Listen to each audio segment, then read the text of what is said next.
dans le cadre de la 3e édition du Meetup de 7 Afrique, qui est l'événement économique institutionnel numéro 1 au Sénégal. À chaque fois, nous avons une conférence de presse parce que nous voulons événement bi nek événement bi gëna populaire, puisque waxtané koom-koom, waxtané économie, waxtané développement économique amul lu ko fété kaw. Waye dañoo sétlu ni fi ci Sénégal waxtaanu politique,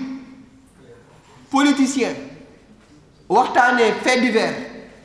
waxtaan woo xam ni werante la ak saagante mooy li fi gën a dox mooy li gën a intéressé Sénégalais te loolu dañ ci bëgg a sensibiliser ndawu Sénégal pour ñu xam ni comme ni ma ko waxee léegi c'est l'action qui porte le développement, ce n'est pas la parole. Donc ñi nga xamante ni dañoo am taxawaay ci réew mi moo xam taxawaayu économie moo xam ay chef d'entreprise lañ wala moo xam taxawaayu politique moo xam ay homme politique lañ wala moo xam taxawaayu culture moo xam ay homme de culture lañ. Dañu war a seet lan la ñuy wax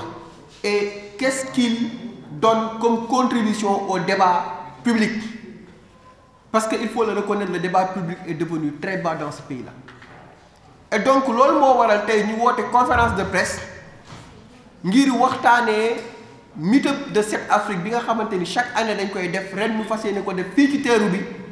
nga xamante ni chef d'entreprise yu baree bari dinañ ñëw waxtaan si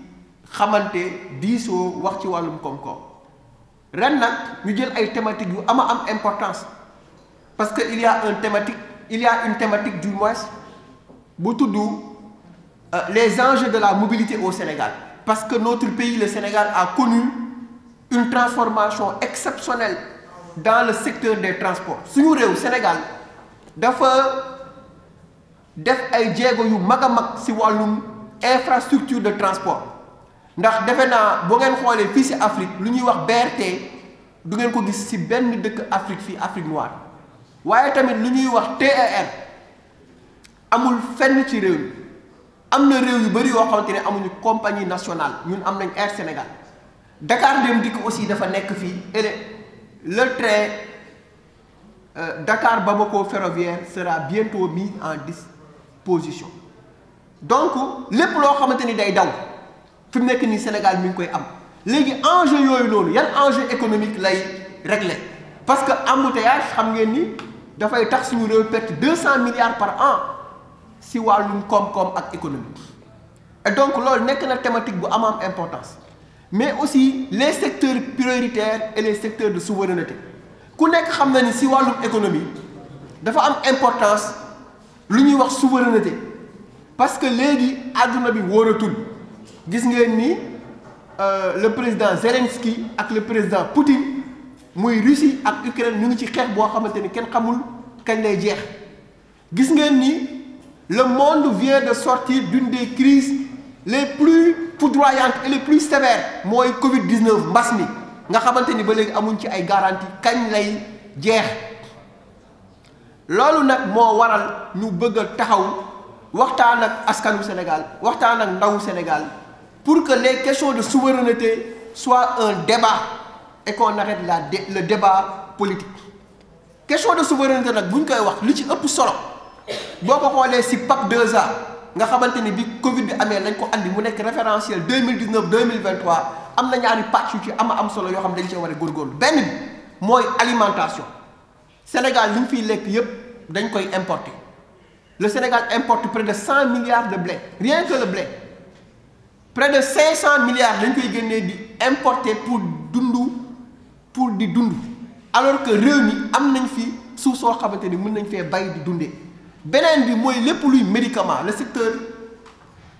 pharmaceutique lépp luy médicament dañ koy importer ci dëkk bi. Comment nous pouvons aller jusqu'à avoir une souveraineté dans ces secteurs-là qui sont des secteurs qui portent la croissance, à savoir le secteur alimentaire et le secteur pharmaceutique. Donc jéego yooyu ñu gis ni njiitu réew mi président de la République Macky Sall ak son ministre des Finances et du Budget, le ministre Abdoulaye Daouda Diallo, que je tiens à féliciter parce qu'il a traversé une crise économique exceptionnelle. réew mi nag seetlu nañ ni léegi ku ni Macky Sall baax rek ñi ni bëgg laa lekk bëgg laa may riir waaye nag bilan du lépp moo bon te je le dis ici et je le répète, le bilan économique du président de la République Macky Sall est un bilan positif. maanaam njiitu réew mi président de la République Macky Sall jéego yi nga xamante ni def na ko ci wàllum économie c'est positif, c'est un bilan satisfaisant ndax góorgóorlu na ba andi Sénégal ay infrastructures yoo xamante ni amu ko woon, góorgóorlu na malgré la Covid-19 ba yéegalaat taux de croissance bi à 5%, góorgóorlu na ba Sénégal di def ay levées financières yoo xamante ni musuñ ko def lu mel ni sukuk bu ñu def barki démb nga xamante ni le ministère des Finances a levé presque 330 milliards plus les 508 milliards qui ont été levés il y a même pas quelques mois en 2021. Donc cela veut dire que le Sénégal jouit d'une stabilité financière exceptionnelle qui le renforce davantage dans sa position de leader économique dans la CEDEAO et dans l'UEMOA. Et donc loolu moom moo waraloon tey